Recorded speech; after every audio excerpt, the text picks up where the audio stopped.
Mi nombre es Mónica Riveros y hoy vamos a entrar en la siguiente fase de estabilización o desescalada en COVID-19.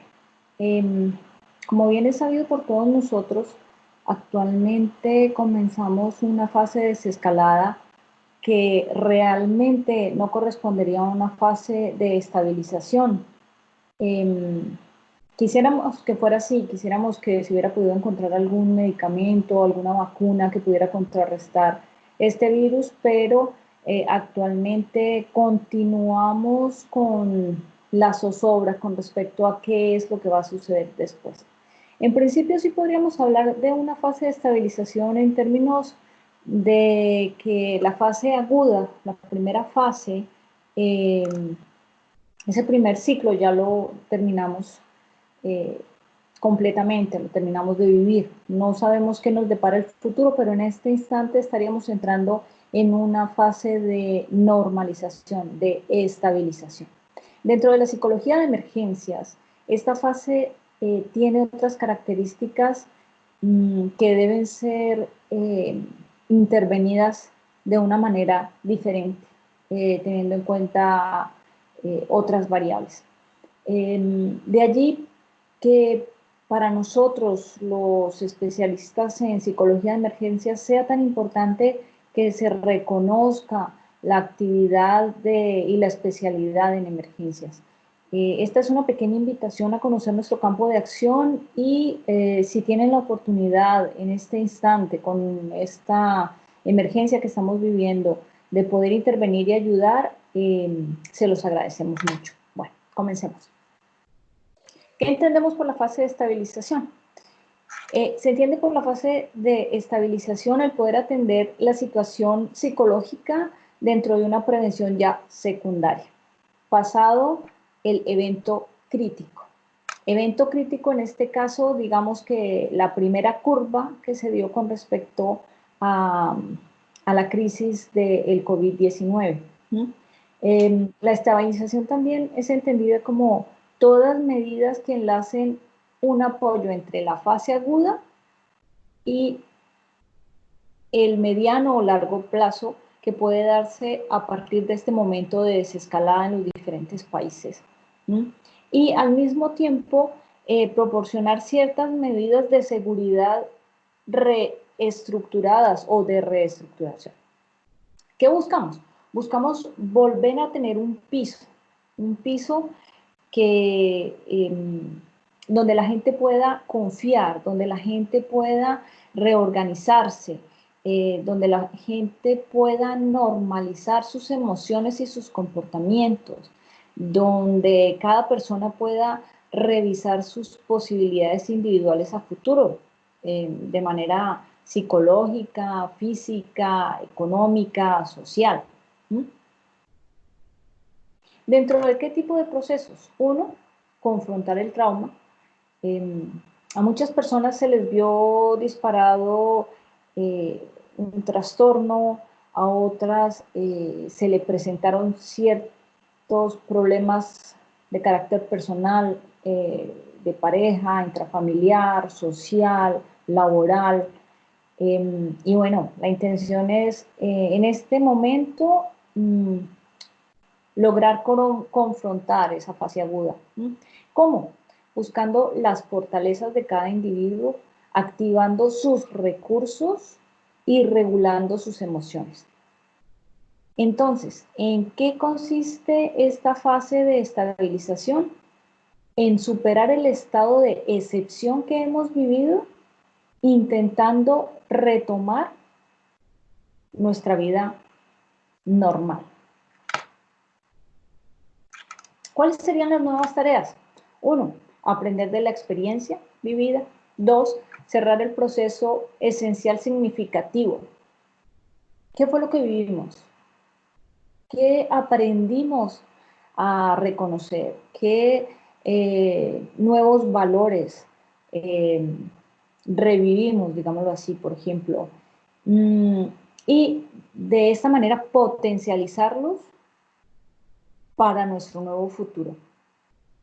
Recordar siempre, siempre que la intervención psicológica en emergencias no es una terapia, es acompañar, reforzar, fortalecer, ¿sí? Disolver la impotencia de quien está pidiendo nuestro apoyo. Si en este momento podríamos pensar que la gente no necesita ayuda, pero quizás va a haber muchas personas que sí la van a necesitar, y lo más difícil es que no saben que es normal en esta fase de restablecimiento sentir la necesidad y la búsqueda de apoyo para disolver esa impotencia. ¿Por qué? Porque muchas personas pueden, por ejemplo, haber entrado en un síndrome de la cabaña, sentirse bien inconscientemente dentro de sus cuatro paredes, llamémoslo así, ¿no? Dentro de su espacio familiar, y realmente estar temiendo salir nuevamente a sus actividades diarias o a las actividades que realizaba regularmente antes de que comenzara esta crisis de pandemia. Se debe buscar también restaurar el control, la independencia personal, reautorizarse para hacer, ¿no? Dentro de todas las normas eh, de higiene y de cuidado personal. Abordar las tareas que teníamos anteriormente. Quizás vamos a tener unas tareas nuevas que debemos seguir teniendo en cuenta mientras continúe, digamos, que la existencia del virus entre nosotros. Aprender a resolver los problemas y construir perspectivas al futuro. Para muchas personas no será fácil porque han perdido su trabajo, porque siguen siendo de alto riesgo, eh, porque tienen problemas económicos, porque sus trastornos se han visto eh, exacerbados, o porque se han dado cuenta que quizás las relaciones familiares no se están dando de la mejor manera posible. ¿Qué contenidos entonces deben ser abarcados? Primero, ese piso del que estamos hablando, generar seguridad, calma, autoeficacia, un intento de regresar a la normalidad. Segundo, psicoeducación. Todos nosotros necesitamos que nos guíen, porque esto es un sendero nuevo, es una normalidad nueva que debemos aprender a sobrellevar psicológicamente y vivencialmente, ¿no? Consejos sobre el comportamiento, los comportamientos que debemos seguir, algunos roles autopercibidos, ¿sí? Contrarrestar la generalización negativa. ¿Por qué? Porque ahora vamos a sentir que el virus está en cualquier parte y que nos puede atacar, y que el día es hoy y que mañana no sabemos si vamos a existir, etc. Estos son generalizaciones negativas, entonces hay que tratar de contrarrestarlas. Combatir el horror y el ruido relacionado con este evento. No va a ser sencillo, hay mucha gente que prácticamente ha terminado paralizada ante la crisis, y hay que darle una mano, hay que apoyarla, hay que acompañarla en este desescalonamiento para que pueda combatir, como dice aquí, el horror y el ruido relacionado con la aparición del virus. Buscar la red de apoyo que ayude a consolidar las estrategias de afrontamiento. Solos, individualmente, es mucho más difícil lograrlo, pero si recurrimos a las redes sociales de las personas, pues esto se les va a facilitar, ya sea por modelamiento, por acompañamiento, eh, por apoyo. ¿Sí? También disminuir el sentimiento de alienación. Hemos llegado a un punto en el que nos sentimos como un granito de arena en la playa. Eh, Hay que recordar que somos individuos, que somos entes particulares, individuales, irrepetibles, y que como tales tenemos pues todo un bagaje personal que debemos pues poner, reactivar nuevamente.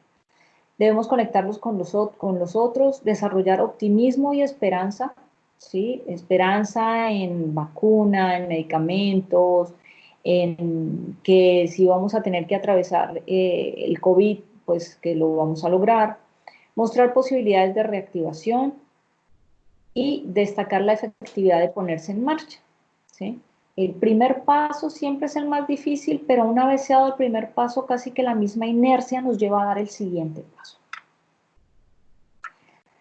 En términos de información y psicoeducación, fíjense ustedes que el procesamiento de una historia vivida, ¿no? El poder contarlo ayuda a generar cierres y ayuda a distanciarnos de esa situación también, porque debemos distanciarnos un poco de todo esto que nos ha ocurrido, ¿no? Es algo que estará en nuestra historia, con la que debemos aprender a convivir, pero que podemos en este momento de desescalonamiento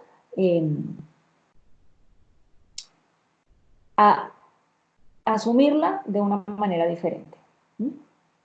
¿Qué necesitamos entonces? Estructurar, orientar hacia las acciones, al movimiento, al hacer, limitar la conciencia y reacciones sobre este evento. O sea, el COVID no puede ser el todo en nuestras vidas. ¿Ok? Las acciones o mecanismos de defensa no mencionados serán difíciles de trabajar, entonces mientras más se pueda hablar, se pueda expresar, pues es más fácil saber en qué se tiene que trabajar. Los sentimientos serán presentados por las víctimas, pero nunca deben ser forzados por nosotros, los psicólogos. No debemos escudriñar en las emociones y los sentimientos de las personas. Nosotros estamos aquí para acompañar, ¿sí? Son ellos los que deben hablar acerca de sus sentimientos, emociones y situaciones. Sí vemos que hay situaciones psicológicamente representativas, lo hemos dicho durante los últimos 3 videos, saber a dónde y con quién remitir a esta persona. ¿Cuáles son nuestros grupos meta en esta fase de estabilización? Quienes fueron pacientes COVID-19, sus familias, la población afectada, los menores de edad, entendidos como menores de edad y quienes deben ser tratados como menores de edad dentro de todas sus características personales, los equipos de intervención, de salubridad, de las personas que trabajan en los hospitales, etcétera, y nosotros mismos, porque muchos psicólogos que han entrado a intervenir en esta crisis de manera especialmente voluntaria, sin experiencia y sin todos los conocimientos, se van a ver afectados. No todos, pero quizás muchos. Y hay que estar muy, muy atentos porque podrían ser nuevas víctimas psicológicas de la crisis que se está viviendo. ¿En qué escenarios? Se puede intervenir de manera individual, se puede intervenir de manera grupal, ya sea de manera presencial o telefónica, como lo estamos viendo actualmente. Y hay también escenarios en los que podemos intervenir para apoyar en esta estabilización y en esta desescalada, ya sea en familia, en grupos escolares.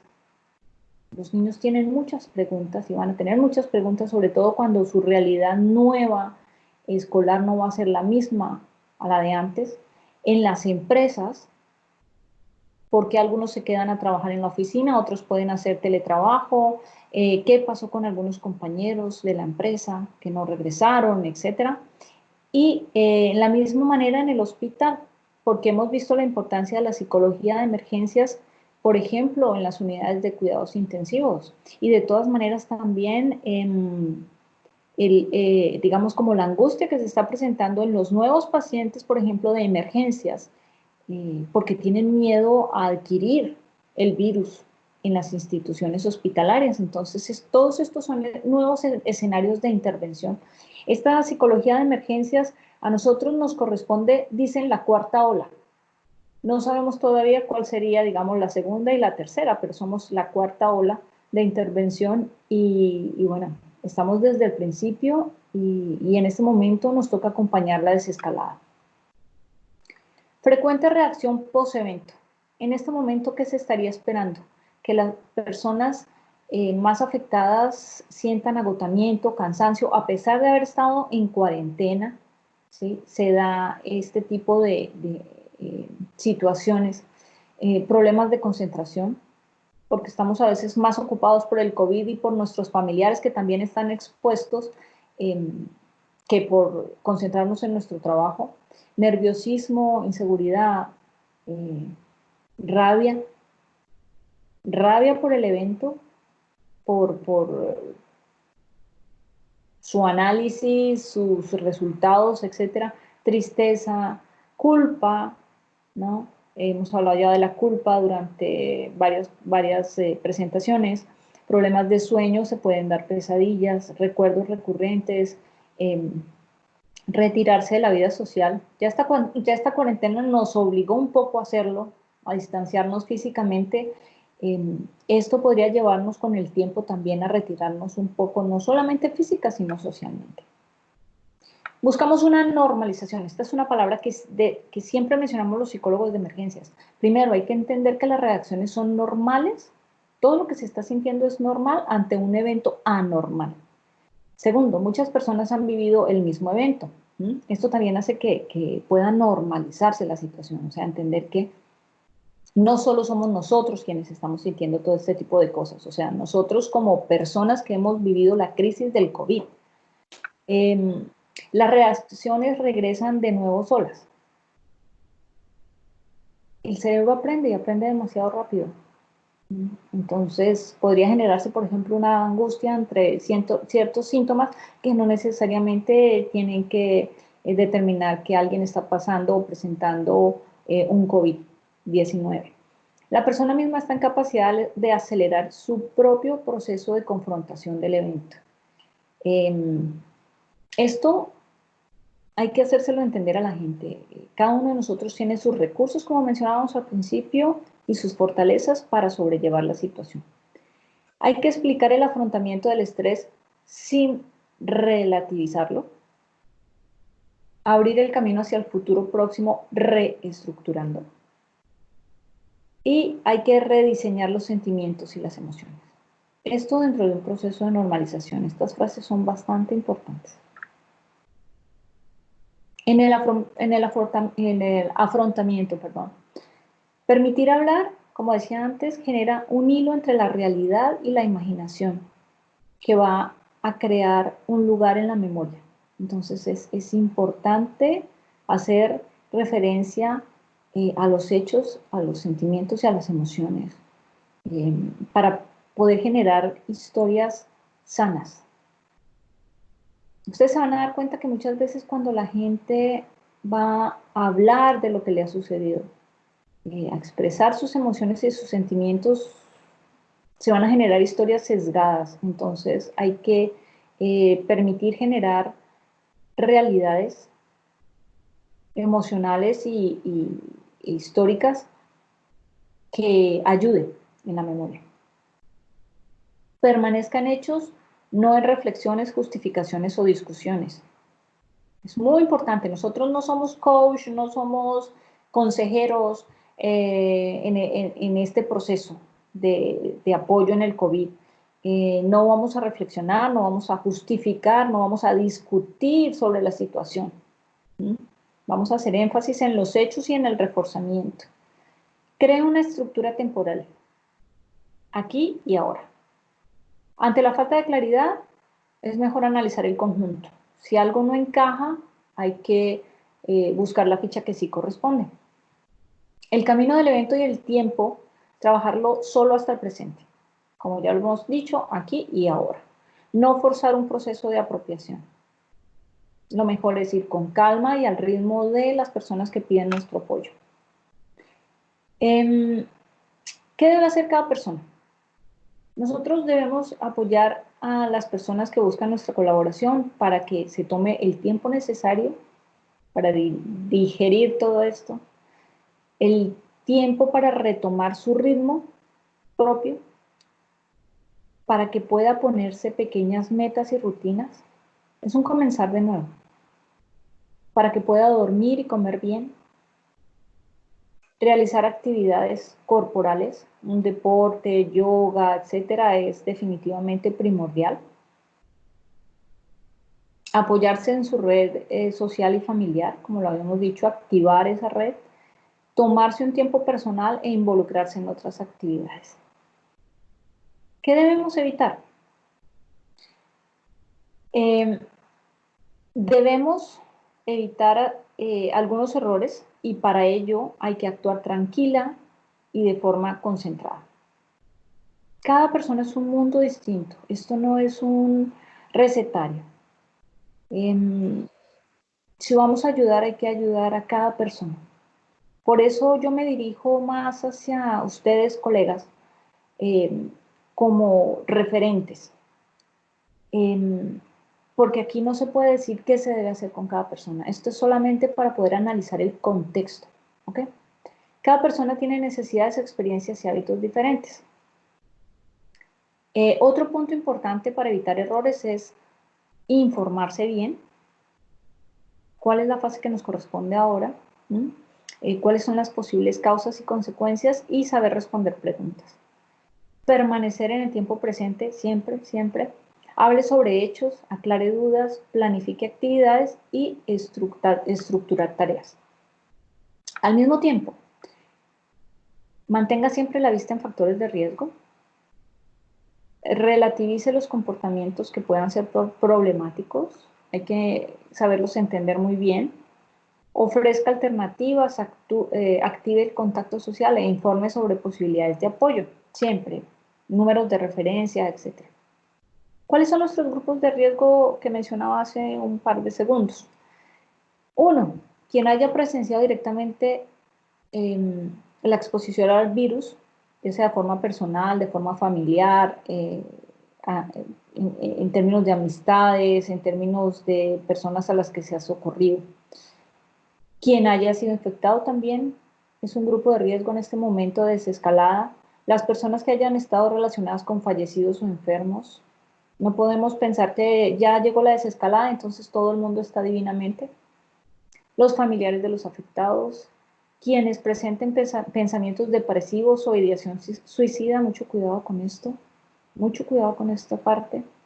Personas que se sientan angustiadas o inseguras ante la fase de desescalada, quienes llevan a cabo comportamientos riesgosos o peligrosos, porque a muchos se les puede dar el síndrome del superhéroe, ¿no? O de la inmunidad, pensar que como ya se superó o como no se va a ir, entonces es mejor vivir el día a día y asumir cualquier cantidad de riesgos. Quienes hayan tenido experiencias previas traumáticas, porque es una más en una maleta, digámoslo así. Claro, hay personas que han tenido experiencias traumáticas previas que han superado muy bien y puede ser más bien una fortaleza, pero la mayoría de las veces sucede que quien ya ha tenido experiencias previas traumáticas, adicionarle una más no es una gran ventaja.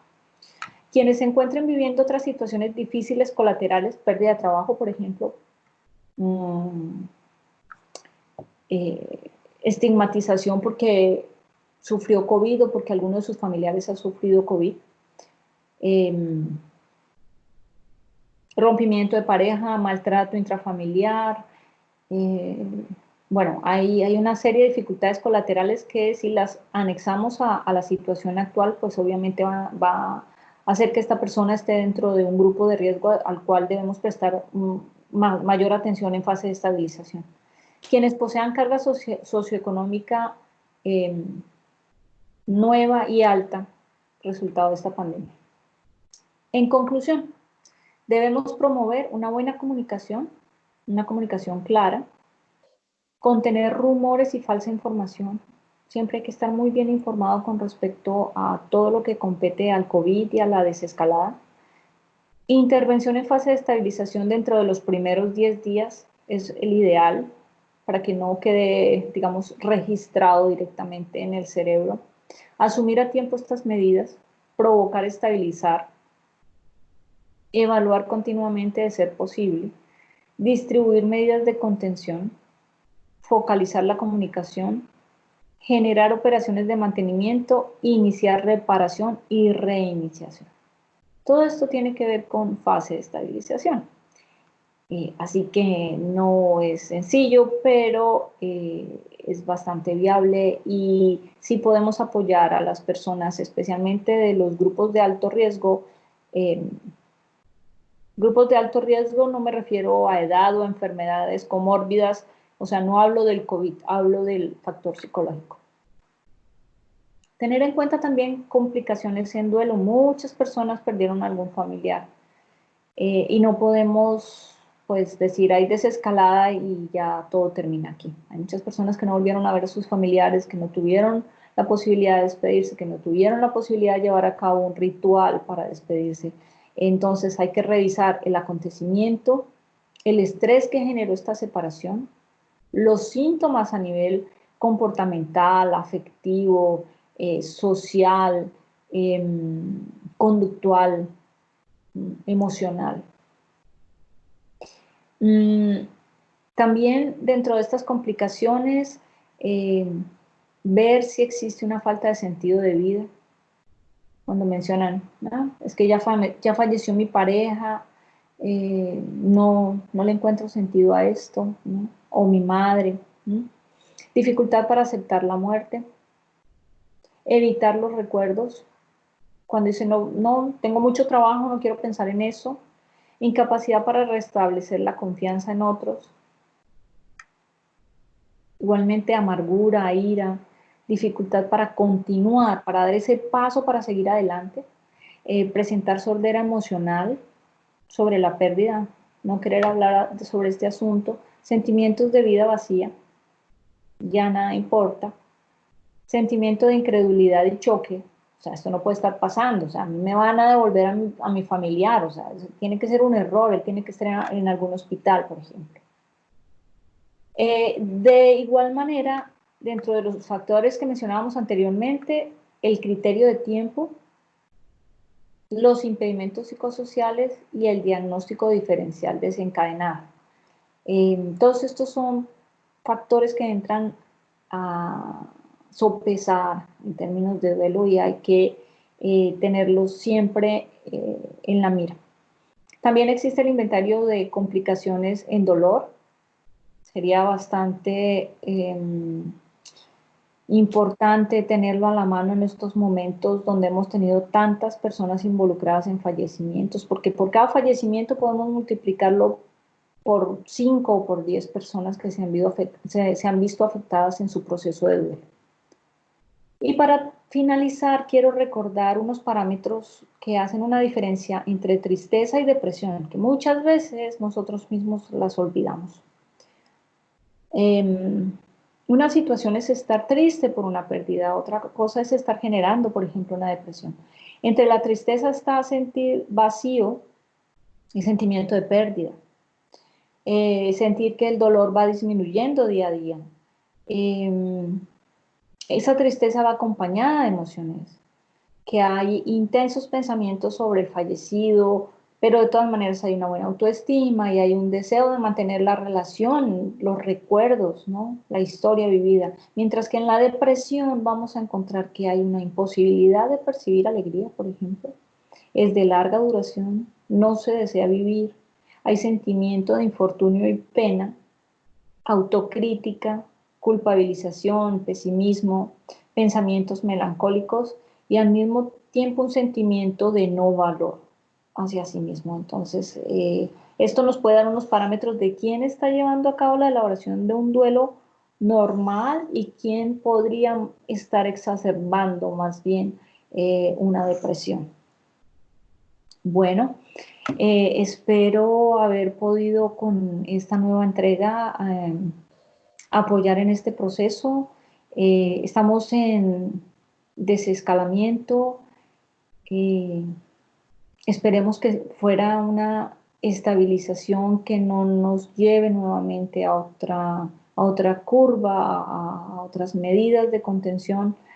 Quiero agradecerles por el seguimiento que han hecho de los videos. Realmente que este sea un momento para recordar que la psicología de emergencias tiene un quehacer que debe ser reconocido mundialmente a nivel de todos los continentes, porque es un quehacer nuevo em, que se da en emergencias, urgencias, desastres, catástrofes, y no es terapia y no es coach. Hay que entender que es una aproximación y un acompañamiento primario en crisis, pero no en crisis esperadas, sino en crisis situacionales muy específicas, muchas veces de gran magnitud, para las cuales se necesita ciertos conocimientos y ciertas habilidades personales que no todos las tenemos y no debe esperarse que todos las tengan, porque así como respetamos el quehacer de los ingenieros, de los médicos, de los matemáticos, de los físicos, etcétera, el quehacer de un psicólogo de emergencias es muy puntual, pero es muy importante y como digo, se deben tener unos conocimientos y unas habilidades propias en donde es bueno mm, valorar, valorar su intervención, ¿sí? Es como cuando somos psicólogos clínicos, pero no somos psicólogos infantiles. Pretender intervenir a un niño cuando no se sabe a profundidad cómo intervenirlo, cómo apoyarlo en un proceso psicológico, pues si no hay otro recurso, está bien. Pero si hay un psicólogo especializado en el área infantil, es de su resorte, ¿no? Entonces, pues quiero agradecerles, quiero decirles que si les interesa el tema de la psicología de emergencias, busquen capacitación en este sector porque tristemente hoy en día nos vemos abocados a, a muchas catástrofes y desastres, digamos, mejor desastres, esperemos no volver a tener otra catástrofe. Em, Desastres naturales, desastres eh, creados por el hombre, actos terroristas, violencia intrafamiliar, en donde en cuidados intensivos, en donde el trabajo y el quehacer del psicólogo de emergencias va a recibir su reconocimiento tarde o temprano, esperando que sea más temprano que tarde. Muchas gracias.